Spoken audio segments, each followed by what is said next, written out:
Hey, everybody. Welcome to episode 135 of Club JG. I'm your host, yours truly, John Graham, JG. I have a special guest with me today. He is a three-time NBA All-Star, Rookie of the Year in 1982, number 52, retired by the Brooklyn Nets, also the third leading rebounder in Maryland history, former Terp, former NBA vet, Buck Williams. Welcome to the show. Hey, man, nice to be here. I get to hang out with Ernie's younger son, brother. Yes, sir. Pretty Yes, sir. cool, man, playing with your dad in Maryland. Hey, I definitely got questions about that. I got to know a little bit more. We're going to start with your team. I kind of want to know a little bit about what that team was way back in 1980-81. Just reading a couple of the names here, obviously including yourself. We got Albert King, we got Greg Manning, we got Reggie Jackson, Herman Veal, and then some dude named Ernie. I think he wore number 25. Might know him, here and there. Yeah, a guy named Ernie. Yeah, was shy he didn't like. Gotta love it. But hey, I want to know a little more about this team. What made you guys so special? You guys made a tournament a couple of times, made a run in the ACC tournament. If I'm not mistaken, you got to the did you get to the championship round, or was it the semifinals? We got to the championship round. Got it. Okay. I think it was 1980. We got to the championship round, and we lost to Duke. So we had a very interesting team, a very talented team. Ernie, your dad was. He was an animal, man. He was pretty tough, man. He could fill that thing up, and it was so interesting for his size. It was 6'6", 6'7". At that time, to put the ball on the floor and have the ability to get to the goal, and you can go coast to coast. He had a really nice skill set, and really, he and Al were probably two of the best offensive players on the team. And your dad, he was just he's one of the best college players I saw at the time. No, that's awesome. Just learn a little bit about my dad's history. Just kind of taking a look at some of the old tapes and everything. I saw the 44-point game in 25 minutes. With that was pretty amazing to see. You were coached by the legendary Leslie Drizel. Just give us a little insight, if you would, about how he was as a coach during your time at Maryland. Lefty was a colorful coach. I mean, the way he dressed, his conversation. He told a lot of different stories, always kept it very loose. But I think the thing about Coach Drizel, what I liked about him at the time, a lot of coaches didn't want to go into the urban centers, like Baltimore, my hometown. And Lefty would go and recruit people like your dad, myself, and Albert King. And I owe him a lot of credit for doing that because he just wasn't popular at the time. But, what he instilled in me, he nurtured in me anyway, was my work ethic. I had an excellent work ethic coming out of high school, and Lefty really spent a lot of time just instilling that same work ethic in me. And he set us up in a NBA offensive set, and we all ran man-to-man, which is so important to learn how to play man-to-man in college. And Lefty made us play man-to-man. No, of course. It's to me, I always say, like, if you're playing zone, it just tells me that you really can't play defense as a team. So learn how to play man-to-man is definitely key. Yeah, I coached the AAU team for 4 or 5 years. My son's AAU basketball teams, I always taught them that they had to learn how to play man-to-man defense. This is so critical to get to that next level. You got to learn how to play man-to-man, and it's good to see that that these young guys now are playing man-to-man. Learning how to defend. That's so important in the game. Is learn how to defend, how to control your man. Understand. How to take responsibility for guarding your man. Absolutely. Take us back to during that time, in the ACC, back when Maryland was obviously in the ACC, and it was, in my opinion, probably the best conference in basketball for a very long time. Just take us back to that era, what that was like. Tell us about life in the ACC. Yes, it was probably the best conference in the country at the time. On a nightly basis, I go up against guys like Mike Jaminski, Ralph Sampson, Camel, a player down at Clemson at the time. Michael Jordan was ACC. I mean, the list goes on and on. So there's a real strong basketball history in the ACC. So I think that's what really helped my development is playing in the ACC, playing against a great player every night. You got to be ready to play every night. And to play against those guys, it makes you a lot better basketball player. So I owe a lot. It was a good decision on my part to want to play in the ACC. Just some of the greatest players in the country came through the ACC at the time, and everybody wanted to be a part of the ACC. So it was really a tough league. I mean, back in the day, they only had one team back with Lucas and McMillan, those guys at Maryland. There's only one team was going to come out in the conference. So if you didn't win your conference, you're not going to get an opportunity to play in the NC2As. So that was a lot of great teams Never got a chance to really play in the NC2A at the time, but we're very fortunate we got a chance to play when they took more teams into the NC2As. No, definitely, that's awesome. Just thinking about some of the players that you mentioned is just Michael Jordan, obviously in North Carolina, kind of was the headliner there. But there's a lot of amazing players that I think a lot of people don't get enough recognition for. You think about Ralph Sampson, the player that he was, and just there were some amazing players all through the ACC for sure. Yeah, James Worthy was there. I mean, Sleepy Floyd, Phil Ford came before me, but Phil Ford was another great player out of that conference. The list goes on and on. At the time, you still had the high flyer. So it's just a lot of David Thompson. So it was, Vince Sanity came through there. So I can sit here and talk all day long about the great players out of ACC. If you had to pick, like, who would be that number one, like that one player that you think is probably that's the best player I've ever gone against, like one-on-one at my position? Out of my position back in college, yeah, it was kind of interesting because when I first came to college, they had me playing the power forward position. And at the time, Larry Gibson out of Baltimore, he was the center on the basketball team. So when Larry graduated from college, left, he didn't find a big center, so he played me at the center position. So at that time, the center position, man, it was rough. I was going against 7-footers guys, 6'10", every night, and I'm only 6'8". So I had to kind of hold my own. But when you're playing with guys like your dad, Albert King, Greg Manning, Dutch Morley, when you're playing against a crew like that, man, it makes your life a lot easier when you can play, out of position. No, definitely. So I heard a little bit about my dad, as a teammate on the court. Yeah. Can you give me a little bit of like how he was like off the court? What was Ernie G like off the court? I mean, I hear a bunch of I've heard a couple of amazing stories. I want to hear a couple from you if you can. Well, Ernie, he was an amazing teammate. I mean, he enjoyed himself in college. He always worked on his game, always ready in practice. But we didn't hang out as much off the court as much. When you get to college, man, that first year, you start, handcuffing people. You start handcuffing and get your little girlfriend and everything.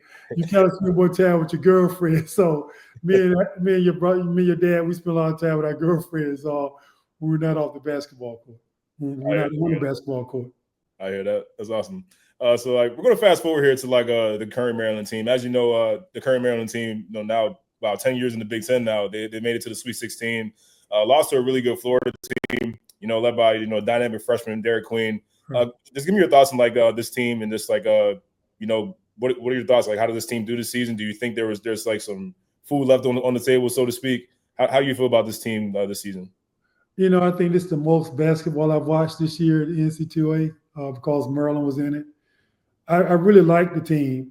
I thought that Maryland got very fortunate when Queen hit that buzzer beater coming down the stretch. I mean, that one shot sort of turned the whole season around because you're looking back in hindsight, they had no business winning that game. It's almost like they lucked up and won that game, and that kind of saved the head coach's job as far as I was concerned. But I really liked that team. I wish they could have gone a little further than that. But I thought it was a very good season considering what the past had been for University of Maryland basketball.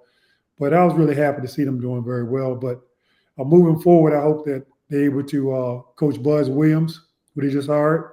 Yep. Hope he comes in and brings some local talent in with the coaches and begin to make it more about some of the people that played at Maryland, about some of the alumni that are ADs out there, some of the alumni that are coaches out there. Because as Lenny Elmore wrote a very interesting article in the paper a couple of days ago, he talked about Maryland brings a lot of mercenaries in.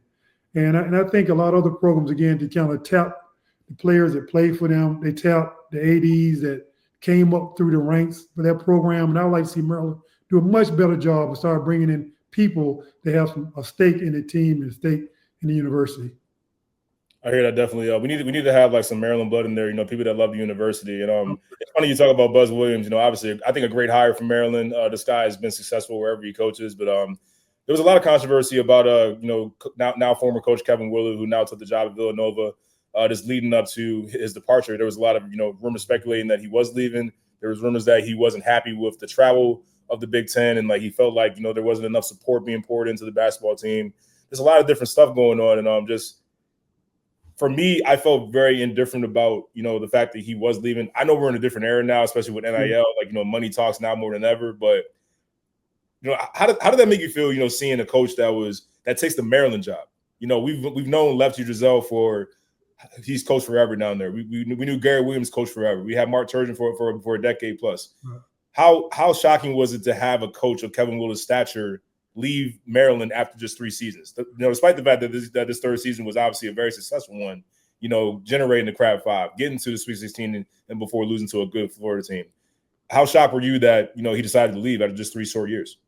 Yeah, I was disappointed, in Coach Willard. I mean, he has to do what's best for he and his family. I understand that. I mean, he's a decent coach, but he hasn't really won anything up until this point. So, I mean, he won the red carpet, but in order to walk on the red carpet, I mean, you got to get out and accomplish something. Your record has to be commensurate with what you're asking for and what you're doing in terms of win-losses in a program. So I just thought that he was a little premature in terms of what his demands were. I mean, I think the university alumni, everybody wanted to give him everything he needed in order to be successful. But at the same time, things are not given, things are earned.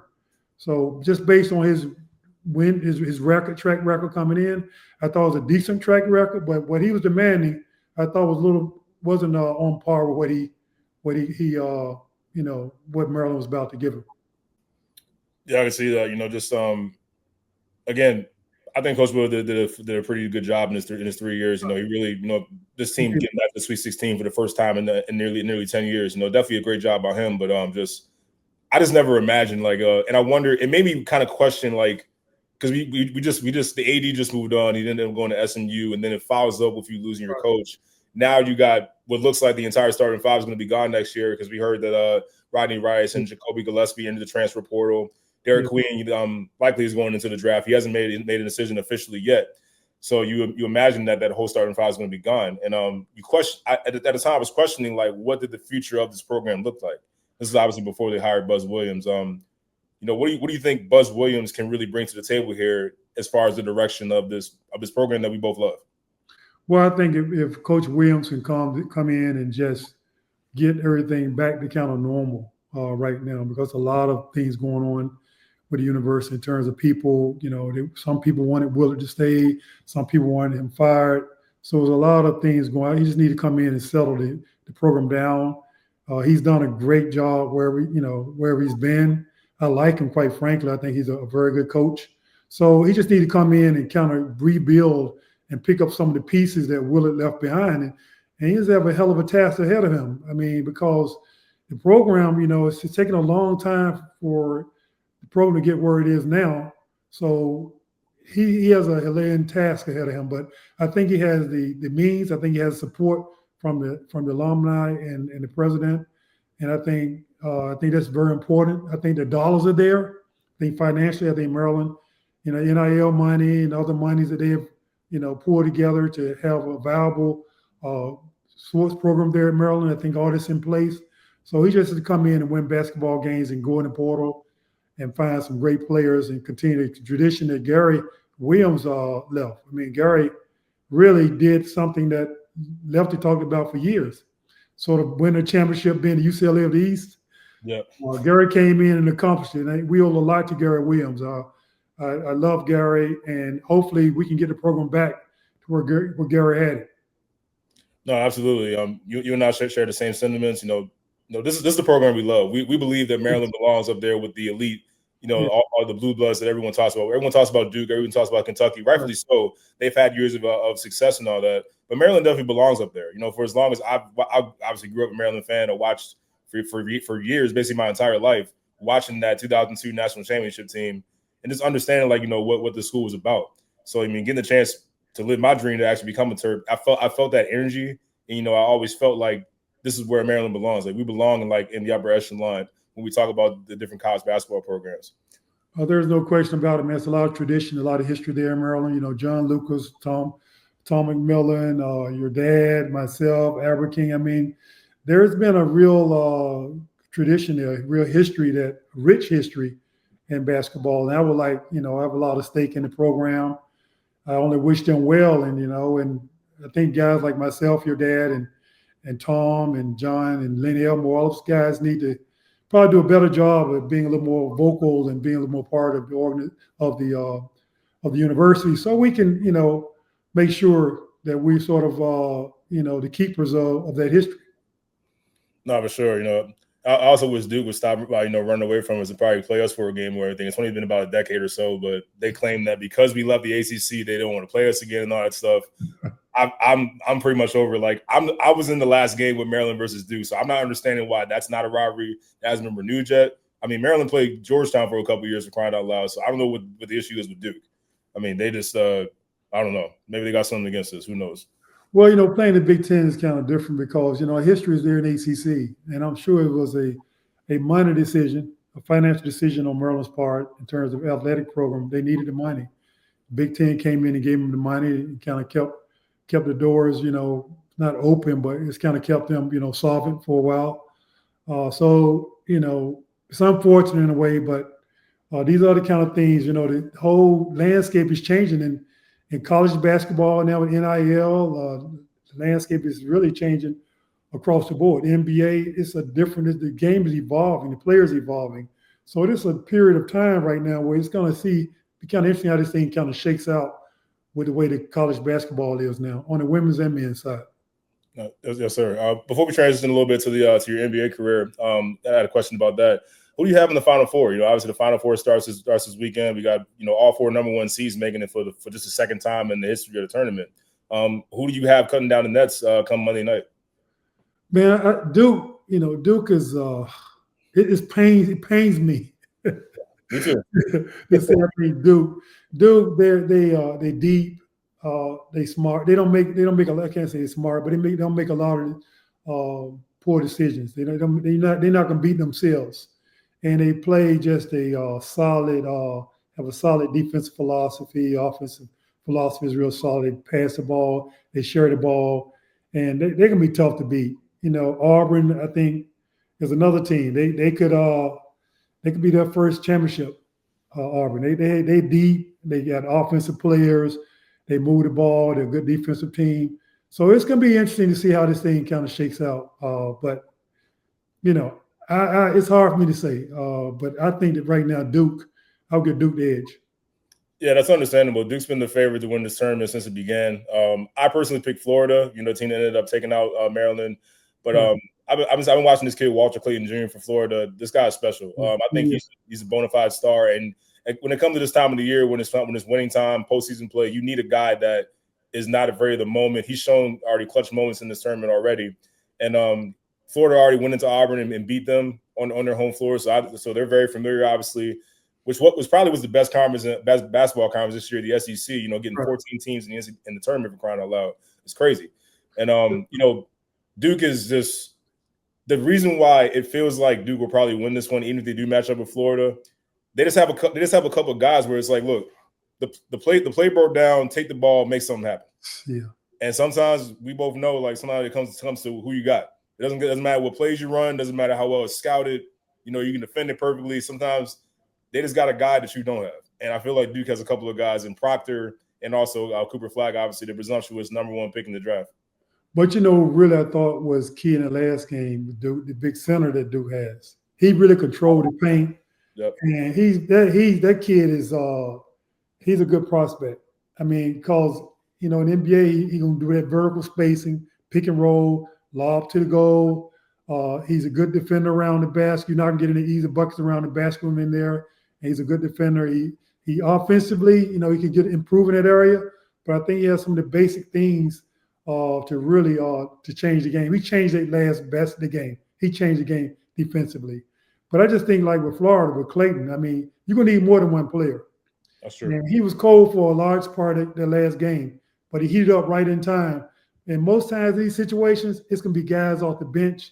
It's going to be guys that the second or third option on the team is going to beat you in the playoffs. So I don't think Florida, just Clayton alone and the other and his supporting cast can beat a team like Duke or Auburn. So it's going to be interesting how it all shakes out. No, for sure. So transitioning into NBA, you were drafted by the Brooklyn Nets, if I'm not mistaken, had the number 52 retired. Draymond Green of the Golden State Warriors recently had some comments talking about, the eras, of the NBA, how if he feels like, his era doesn't get the respect that they think they reserve from previous eras. I'm going to play a clip for you, and we're just going to talk about that and react to it. Okay. People say you must respect each era, but the past eras don't respect this era. I don't think that's true. Me, you don't see some of the things these guys say? The respect from the old is really, do the young dudes with us? Do they know who we are? That's why you get a lot of hate from the older generation, because they just want to be kept alive. One era always think that the other era is sorry until you leave the game and have an appreciation for the talent that you had to play against. I disagree in the fact that, no, like these eras don't respect us. Like I've seen several guys talk over and over and over again, not in a positive light. I don't think that respect is passed down to us from the other generations, but I think people are quick to say, oh, you got to respect them because they came before. I don't agree with that. Man, that's interesting commentary there. It's a nice. A lot to unpack there. So, just what's your initial reaction there with Draymond? Well, I think so. Everyone gets caught up on like who's the GOAT? Is LeBron? Is it Kareem? I think what the game is showing us, it's really not even about that. It goes to show you just how athletic, how talented NBA basketball players are. I mean, we play up in the air, we play on the ground. Just seeing the phenomenal feats that we can do night in and out, night out. To me, that's the argument. That's the whole things we need to be talking about. It's not about who's the greatest. It's how these players have the ability to evolve when the game changes, the rules changes. The basketball players are so talented. We can change with the rules. We can step back to it and take the 3-point shot. So I think that's what a lot of these players are missing, is that appreciating from one era to the next, how talented each era is, that we're able to evolve and adapt to different situations. And that's the way I look at the game. I respect some of the young players, but in order for me to make some comparisons, the rules has to be the same. Those young guys got to play with an arm in their back. They got little Steph Curry got to play with a forearm in his chest. I'm not saying that they can't adapt and they can't be versatile to do that, because I think we have the talent, athleticism, and the talent to do that. So I'm just saying that it's a different set of rules, man. I don't know if I could play in this set with my skill set back in the day, but one thing I do know, I knew I could adapt to the game the way it is because I was talented enough to do that. And I think some of these guys would have been talented enough to adapt to some of the things in our game. But when you're playing with some force on you, that's a whole different game now. You go in there, guy taking you out in the air. You're not going to go in there. You're not going to be having, shoot that 3-point shot without a hand in your chest or whatever. Man, that's a whole different game. So I'm not saying that some of these guys could play in our era, but maybe 60% of them couldn't play in our era. Skill-wise, they probably could, but in terms of physicality, and man, it is just a different game. I'm not, discounting these young guys because they're talented. They're so talented, and they have evolved to this place that I think is really great with that skill set and talent now. Absolutely. The biggest thing that always comes up with is the physicality. I think a lot of people of my generation, who are on the side of LeBron as a GOAT over Jordan. I got Michael Jordan as the greatest player of all time. That's not going to change for me. But a lot of people will look at me and say, like, you keep talking about the physicality. Like, that's what the game was. Like, the rules were different. Like, it's a big deal if you can't play defense the same way you did back then, versus like a guy on offense can literally extend their arm and do whatever they want to do. You just want to like lay back and take it. You can't really forearm, in the post and everything. It's hard to play defense now. Like, let's just call it what it is. But a lot of people in my generation who don't seem to think that matters, it matters. Like, another thing too, the pendulum has swung too far to the offensive player. The pendulum now needs to swing back more, somewhere in the middle, so the defensive guy can have a shot at guarding these great offensive players. I think the NBA is having some conversations now. How do you begin to swing the pendulum back a little bit more to the defensive player? But it's still a great game, and I still enjoy watching it. But I think at the end of the day, man, some adjustments has to be made, because I think it's reflective in the viewership. But understand the viewership is down 40% this year. That's huge. So we'll see what happens. But Draymond Green, you know, they say, well, Draymond Green is a power forward of his era. I like Draymond Green, but the physicality and the way we played. See, back in the day, my position was more specialized. You know, I had to rebound, defend, you know, and that was and score around the goal. I was specialized at point guard, pass the ball, you're the floor general. See, guys, so those guys are having the talent. They had no skill set. But when you play basketball, the coach going to put the biggest guy on the box, right? And he'll put it in the power forward, his job, he had his responsibilities. Whereas now, hey, it's like they don't have any more specialties. You get out there, you got to shoot a three, the floor is spaced, you know, the guards kind of control the game. They don't even want you to go inside and post up anymore. They think the the three ball is better than the two ball. But you still got to make the three ball. So I don't get it. You're literally seeing guys like turn down layups to shoot right. Yeah, exactly. fast break. And it's just like, you can blame Phoenix back in the day when he had Steve Nash, you know, and Coach Mike D'Antoni. You can blame the Golden State Warriors when they started Andre Iguodala that night in the NBA Finals. To me, I think that was the night that the game really changed from like throw the ball in the post to the centers like a Shaquille O'Neal. Right. We're here with Indiana. Like that era began to like kind of just tail off from using bigs altogether the night that the Warriors did that. Small ball was a thing now. You got guys like, well, LeBron's playing the five now, as you know, as a small forward, so to speak.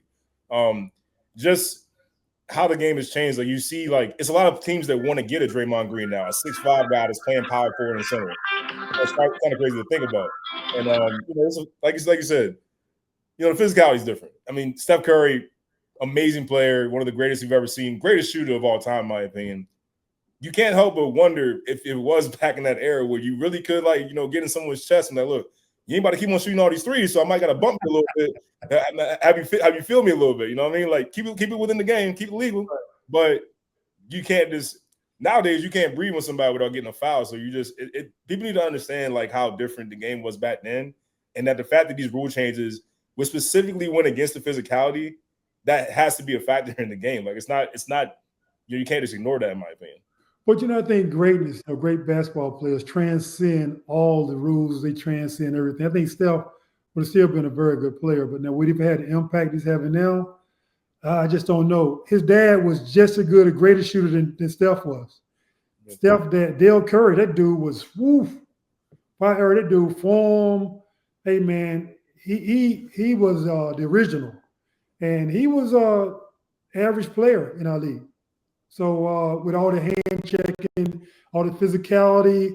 So I'm not saying that Steph would have been, you know, average player. I think Steph still would have been a very good player, but I just don't, it's kind of hard to apply, you know, these same, you know, conditions and to the current day players. I don't think it's fair to them to make those kind of arguments, like it's not fair for them to say, hey, these guys, they're having the talent or they couldn't play an era. So I respect all the great players, whatever era you're in. If you're a great player, man, you're a great player for that era. That era does not transcend over to other eras. Because they say, well, you know, Michael Jordan is the GOAT. Okay, you can make that argument, but Michael Jordan and LeBron, it's a different environment, it's a different set of rules. So to make a comparison, you got to have apples to apples. And then we try to mix the two. I don't know how you make an argument with that. I just think that Michael's the greatest in his era. Obviously, LeBron is the greatest in his era. Kareem was the greatest in his era, and I think he's kind of go down the line to get the Bill Russell the greatest in his era, and Wilt shared that. So it's kind of interesting. These Stephen A. Smith has made a living on talking about he believed that Michael Jordan is the GOAT. You know, he's been making a living on that. Michael versus LeBron. That's his whole conversation. There's more to the game than Michael and LeBron. No superstar owns the game. It's so many players have played this game and contribute to this game. It's not a Michael Jordan. It wasn't, you know, he contributes a great player. He did a lot for the game. But there's a lot of great players played the game too besides Michael Jordan. Agreed. Michael Jordan even tell you that. I agree. LeBron had also talked about Giannis Antetokounmpo, one of the bright stars in the game that I think doesn't get enough recognition as all. We talk about one of the great players that doesn't get enough recognition. staying with Milwaukee, even when a lot of people, including myself, wanted him to get out of Milwaukee, Right. he stayed pat, stayed loyal to that city. LeBron has said that he would, go off and probably average 70 a game in the old era, so to speak. And a lot of people like Stephen A, Mad Dog Russo on First Take, they took a lot of offense to that, saying like, well, you're just disrespecting the players of the past time. Like they just would have let Giannis do whatever he wanted to do. Like, what are your thoughts about that? Like, if you saw a freak of nature like Giannis Antetokounmpo back in the day, like, how do you think he would fare?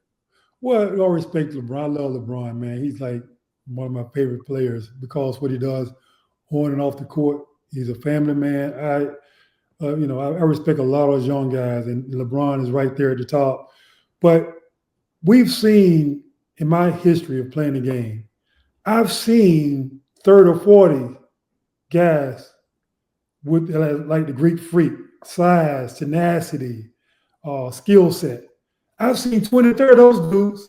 So LeBron's only seen maybe 1 or 2 of those guys. So I guess that's why he's saying that this dude will like average 70 points, because it's a rarity for them to see a dude that physical and that good a player with physicality.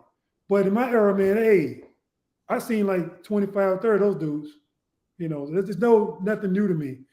He wouldn't have averaged on 70 points. He could have played in the era, no question about it. He could have played in the era. They say he would average 70 points. No, he wouldn't. Shaq didn't average 70 points. So he's saying that the Greek freak is better than Shaq. There's a lot of other great players came through this league, man. So but I think he could have played in the era and been a good player. That was great. Mr. Buck Williams, I want to say I appreciate giving us some of your time today. Great conversation having with you guys. I want to thank everybody for coming to Club JG episode 135. I'll see you guys soon. See you next time.